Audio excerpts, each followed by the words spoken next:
عمران خان صاحب آپ سے ہی اور پھر عامر عبداللہ صاحب کے پاس بھی یہ سوال لے کر چلیں گے. یہ تو نعوذ باللہ ایک ایسا معاملہ ہو گیا کہ بس اچھی اولاد مل گئی تو میں رکھوں گا, اور اگر ایسی اولاد مل گئی تو میں, نعمت تو اولاد تو نعمت ہی ہے, تو آپ نے ایسا معاملہ اللہ کے ساتھ بنا لیا کہ اگر ٹھیک ہے تو ہی رکھوں گا ورنہ چھوڑ کر آ جاؤں گا. بسم اللہ الرحمن الرحیم.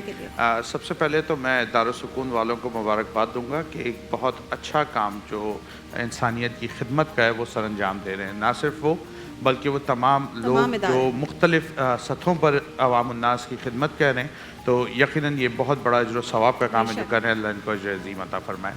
جہاں تک اس کویسچن کا تعلق ہے کہ پیرنٹس چھوڑ کر چلے گئے, تو قرآن حکیم میں ہم دیکھتے ہیں اللہ رب العزت نے باقاعدہ طور کے اوپر منع فرمایا ہے کہ اپنی اولاد کو تنگی مال کے خوف کی وجہ سے قتل نہ کرو. ٹھیک ہے, اس کا مطلب یہ ہے کہ صرف ایک ظاہری قتل نہیں ہے جو کہ ہم ابارشن یا اس طرح کی کسی کیٹیگری میں کراتے ہیں, بلکہ اس میں ایڈیشنل یہ بھی بات ہے کہ اس کی جو جمی ذمہ داریاں اس سے بھاگو نہیں. ٹھیک ہے نا, اس سے جان چھڑا کر علیحدہ نہ ہو. تو یہ جو کیفیت ہے یہ اسی طریقے کی ایک کیفیت ہے کہ جس طرح آپ بچے کو قتل کر کے اس سے بالکل اپنے تعلق کو ہمیشہ کے لیے ختم کر دیتے ہیں, بالکل اسی طرح کی یہ سچویشن ہے جو آپ نے ابھی بیان فرمائی کہ وہ ڈے فرسٹ کو وہاں پر چھوڑ کے گئے ہیں. آج وہ بچہ سال, سوا سال, 1.5 سال کا ہونے کے بعد پیرنٹس اس کی طرف پلٹ کر آ ہی نہیں رہے.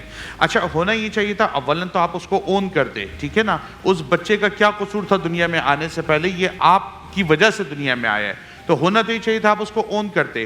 ثانیاً اگر آپ نے کسی بھی شیطان کے دھوکے میں آ کے, نفس کے غلبے میں آ کے, یا کسی بھی کجی کی وجہ سے اگر آپ نے نہیں کیا, لا کے اس کو وہاں پہ چھوڑ دیا, تو ایٹ لیسٹ اس ادارے سے رابطے میں تو رہتے, اس کی ٹیک کیئر کا کچھ خرچہ تو برداشت کرتے. اس ادارے کے اوپر آپ اس کو کیوں بوجھ کے طور پہ ڈال کے چلے گئے؟ تو مطلب آپ کو اپنا وہ کردار ادا کرنا چاہیے تھا جو آپ نے نہیں کیا, اور اس کے اوپر آپ کی ڈبل پکڑ ہے.